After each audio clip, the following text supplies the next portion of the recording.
Thank you very much. It's a real pleasure to be here to present the Startup Radar report. We update it every year. And this year you will find, well, it's based on information from a public platform called Deal Room, but it's also based on the work of the Fundación Madrid+d on other platforms like Crunchbase or other. We are going to talk about the startup ecosystem metrics. We are going to compare Madrid with other regions in Europe, about jobs, venture capital, and the tech support ecosystem. Madrid concentrates most of the companies in the region, the city of Madrid. But many of them are distributed all over the geography of the region. Mainly, for example, deep tech is concentrated in the metropolitan area. I mean, for example, the science parks, technology parks have a lot of deep tech startups. So it's very important to take into account all the region when talking about this. And three key features of Madrid in 2022 are, for example, the first one, Madrid is the fourth region in Europe and stands out for the quality of the support ecosystem, the size of the support ecosystem. We also found that it had the highest increase in venture capital and investment growth in 2021, and it also has one of the most promising prospects for, let me check, yes, for technology and innovation investment. We have checked, for example, why is Madrid a bridge between Europe and Latin America? And we found that it's real. Madrid is the region in Europe that has most companies, more startups in Latin America, and vice versa. There is the region in Europe that has more Latin American startups in Europe. So it's real that we are a bridge, and we have many points of contact with Latin America. Okay, then let's talk about the metrics. Let's compare the region with other regions.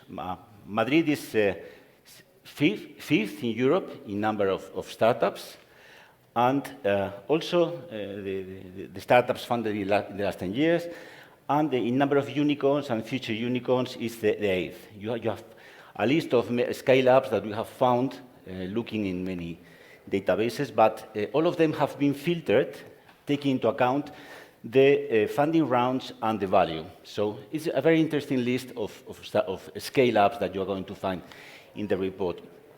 You can download the report from the Startup Radar website at any time. It's from today, you can download it. So it's the old version is not available now, so it's only the new one. Talking about scale-ups, unicorns, this year we have 4 unicorns with headquarters in Madrid. Last year it was 3, now it's 4. And we have other 3 unicorns which are have the headquarters in a different country, in the United States, but have been founded in Madrid. So in total, we have 7 unicorns. You know, unicorn is a company with a value of more than $1 billion. We are using euros in this case. And the future unicorns, last year we had 10 future unicorns between 200 million euros and 1 billion euros. And this year we have 2 more. We have 12 future. Now, fast-growing scale-ups all over the landscape. We have in all over the verticals, we have many companies which are growing a lot. Well, concerning the ecosystem, it's, as I said before, it's the number 4 in Europe by the number of entities supporting startups, and it's also number 7th by number of employees by the working for the startups.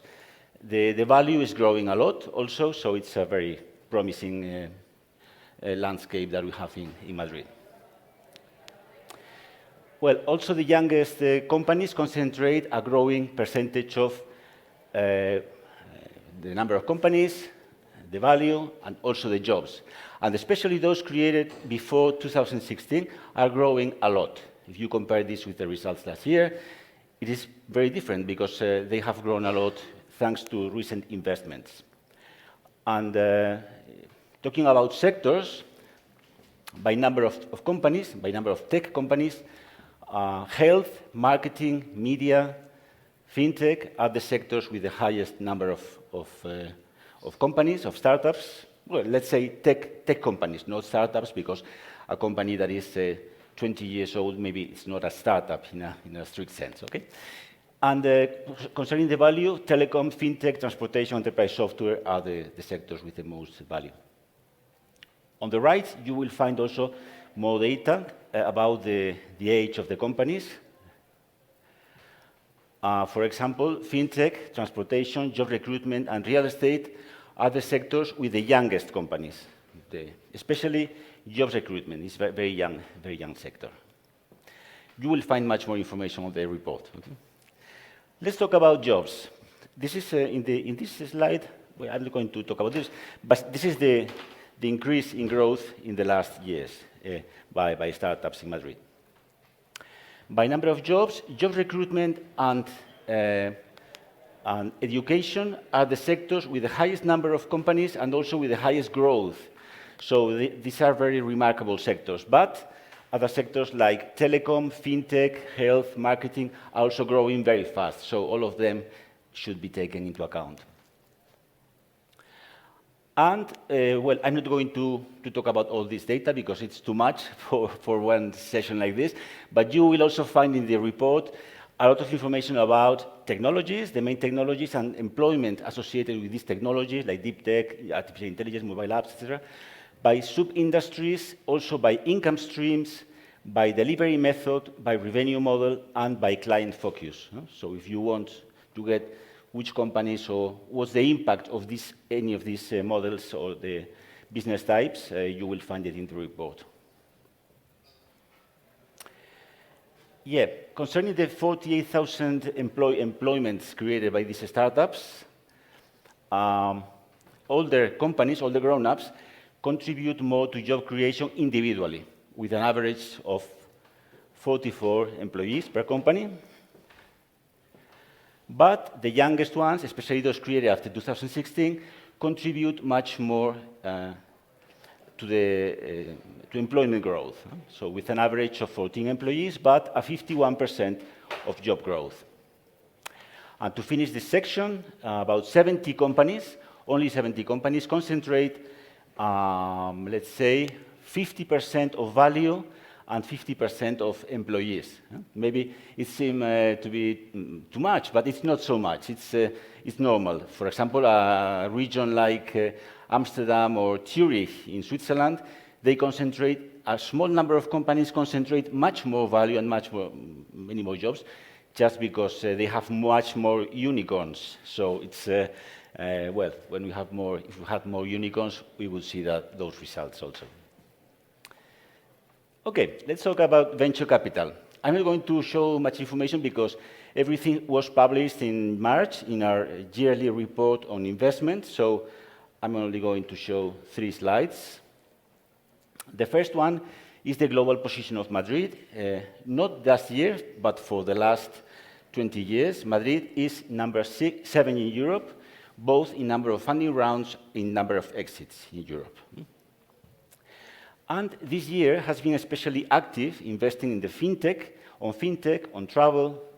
After the COVID, travel is again an objective of investors. So you can see that travel is being, again, important. Event tech, and also a bit the real estate. It's different to the situation last year, where we had enterprise software, job recruitment, fintech. Fintech is always now an objective of investors, and real estate also was very invested last year.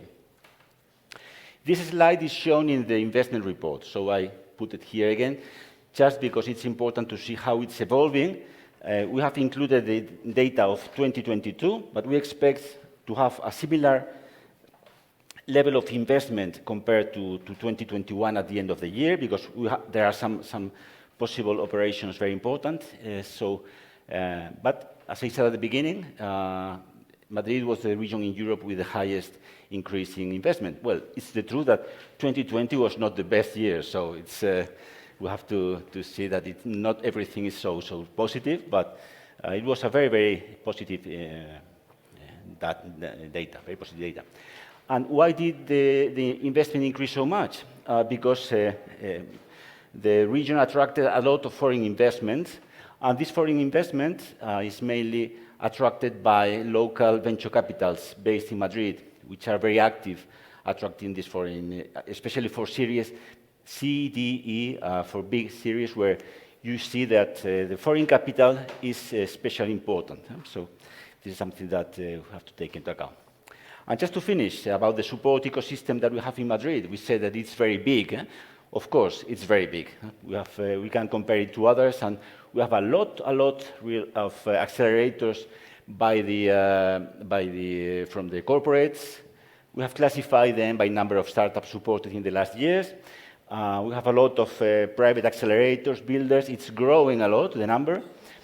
And also in the public sector, universities, research organizations with more than 50 public incubators, accelerators, etc., very dynamic sector. Before finishing, I wanted to show you this slide because it's something that you will find in the report, and in case that you want to know more details about a specific sector or industry, you just have to click. You click on any of these boxes, and you will have all the information, and you can classify the startups by technologies, by income streams, by business models, etc. So you can use it. And if you want to use a even better group of sectors, you can use this. You can click on these ones: health, fashion, education, cybersecurity, artificial intelligence, B2B, deep tech, prop tech, and food tech, because these sectors have been curated by our knowledge partners. They are people that is collaborating with us for free, and they are experts in their sectors, and they know which startups are really important in each sector. So you will find very curated information on it. And other 4 functionalities that we included in the Startup Radar this year are a patent information section. You can click there, and you will see which startups have patents, investors matching tool. You will also find much more information about the funding rounds, and about there is a job board. This is very important because, as it was said in the round table before, talent is more and more important every year. And to have a place where startups can put their job offers or find job offers and look for talent outside the region is very important. And we are using Dealroom, the platform in Dealroom, to offer the startups this possibility to find talent out or in the region. So it was very interesting, and we have started this year with this functionality. So this is everything I wanted to tell you. Thank you again to the knowledge partners, and also thank you to my colleagues, Ignacio Cid, Rubén Linacero, Manuel de Carlos, and Alfonso de Vasco, who have worked a lot updating all the information so that you can use it, and it can be useful for all of you. And also thank you to all the people at the foundation, to Federico, who is supporting us all the time, and also from the Consejería, they are also supporting us. Thank you very much.